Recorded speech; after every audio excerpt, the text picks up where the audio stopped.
Assalamualaikum warahmatullahi wabarakatuh. Perkenalkan, saya Miranti dari Universitas Islam Negeri Sultan Taha Saifuddin Jambi. Pada hari ini, saya akan menjelaskan materi yang berjudul istihsan. Nah, untuk adik-adik yang belum tahu apa itu istihsan, mari simak penjelasan dari saya di video berikut ini. Sebelum kita memasuki materi, ada baiknya kita mengetahui apa saja yang akan kita bahas pada video pembelajaran berikut. Nah, yang pertama itu ada pengertian istihsan, yang kedua itu ada kualifikasi istihsan, yang ketiga yaitu ada kategori istihsan, yang keempat ada contoh istihsan, dan yang kelima ada kedudukan istihsan dalam sumber hukum Islam. Masuk pada materi pertama yaitu pengertian istihsan. Menurut Wahbah Az-Zuhaili dalam kitab Al-Wajid Ushul Fiqh jilid 1 halaman 21, istihsan adalah berpindahnya hukum suatu masalah dari konsekuensi suatu dalil kepada dalil yang lain yang menurut mujtahid lebih kuat. Ulama Hanafiyah mendefinisikannya sebagai berpaling dari tuntutan qiyas kepada tuntutan qiyas lain yang lebih kuat darinya, atau kepada urf, kepada kemaslahatan atau keadaan darurat. Sedangkan menurut Wahbah Az-Zuhaili dalam kitab Ushul Fiqh Al-Islami jilid 2 halaman 124, istihsan adalah berpalingnya hukum suatu masalah dari konsekuensi suatu dalil kepada dalil lain yang lebih kuat darinya berdasarkan dalil yang menunjukkan bahwa berpalingnya itu adalah yang benar.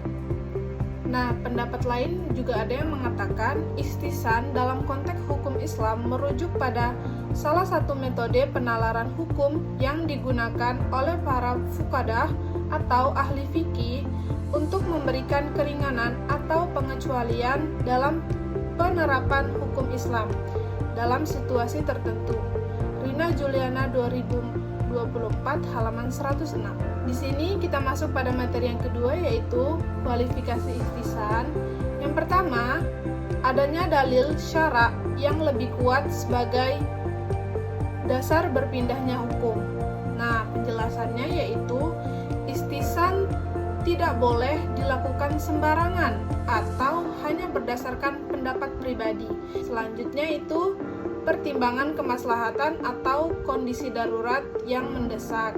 Nah, penjelasannya yaitu contohnya, jika suatu kaidah hukum menimbulkan kesulitan atau mudarat yang besar, maka istihsan memungkinkan mengambil keputusan hukum yang lebih ringan atau berbeda demi menghindari kemudaratan tersebut.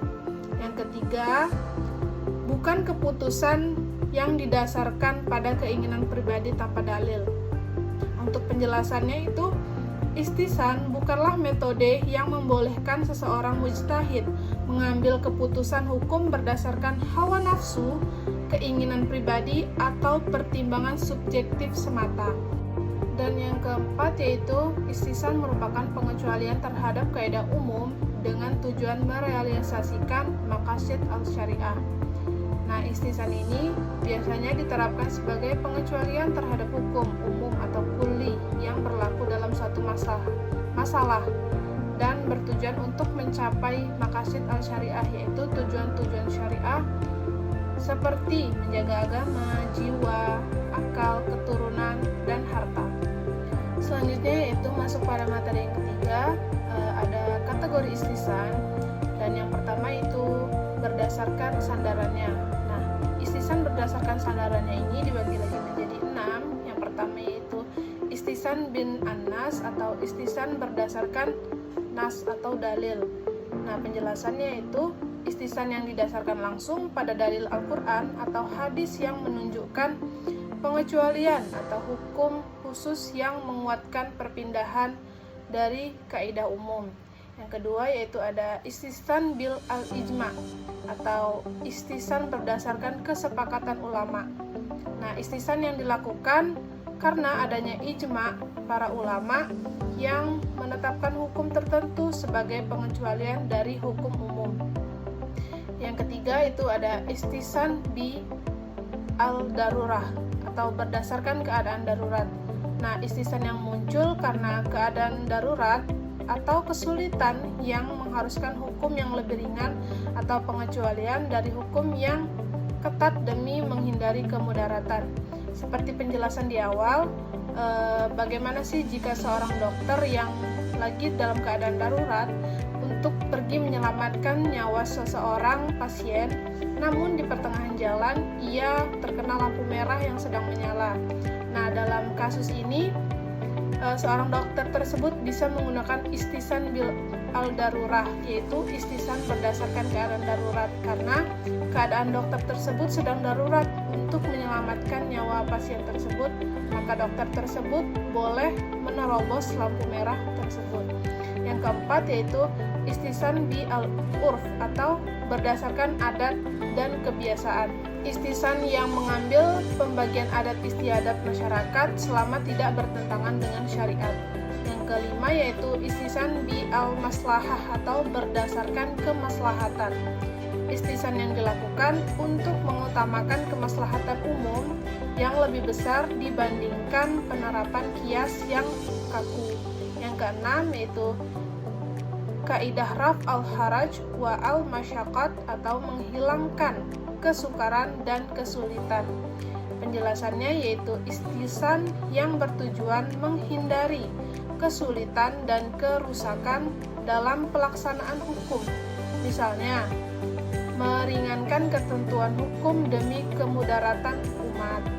Yang kedua yaitu ada istisan berdasarkan jenis perpindahan hukum.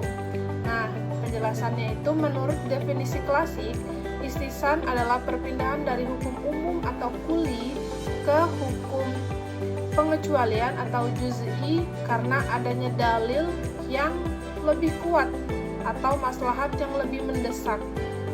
Dengan kata lain, istisan merupakan pengecualian hukum yang bersifat khusus untuk menghindari kekakuan hukum dan menyesuaikan dengan kondisi nyata.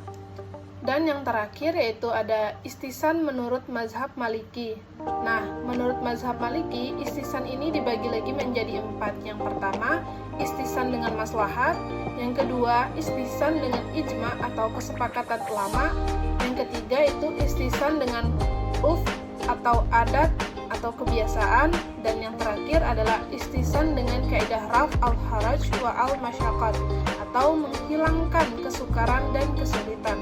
Ada contoh istisan. Nah, yang pertama itu ada istisan bin nas. Contohnya, istisan ini adalah pengecualian hukum berdasarkan nas atau Al-Quran atau As-Sunnah dari keadaan umum yang berlaku untuk kasus-kasus yang serupa. Misalnya, meskipun secara kias bangkai itu najis, namun ada pengecualian berdasarkan nas yang mengatur hal tertentu secara khusus. Dan yang kedua itu ada istisan berdasarkan ijma.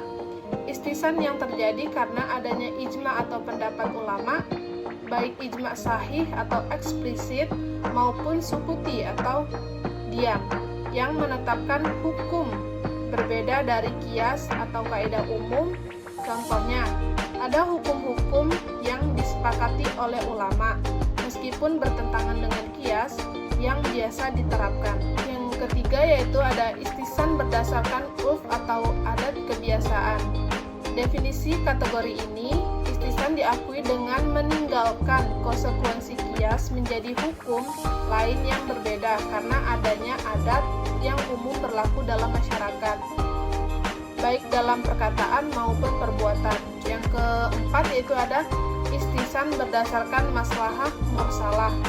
Istisan ini dilakukan ketika seorang mujtahid melihat adanya kemaslahatan atau keadaan darurat yang menyebabkan ia meninggalkan. Contohnya adalah penerimaan adat dalam transaksi jual beli yang tidak diatur secara eksplisit dalam nas, tapi diakui secara umum karena adanya kebiasaan masyarakat. Kias demi memenuhi kebutuhan mendesak atau mencegah kemudaratan. Contohnya adalah keringanan hukum dalam keadaan darurat seperti kebutuhan hidup yang mendesak sehingga hukum haram tertentu bisa ditangguhkan demi menjaga jiwa. Masuk pada materi terakhir, yaitu kedudukan istihsan dalam sumber hukum Islam. Yang pertama itu ada istihsan sebagai sumber metode hukum Islam. Yang kedua ada posisi istihsan dalam hierarki sumber hukum Islam. Yang ketiga ada perbedaan pendapat, kritik terhadap istihsan. Dan yang keempat ada fungsi istihsan sumber hukum Islam. Jadi teman-teman, itu dia penjelasan istihsan dari saya. Bagaimana menurut kalian? Jika ada salah kata, saya mohon maaf. Saya akhiri. Wassalamualaikum warahmatullahi wabarakatuh.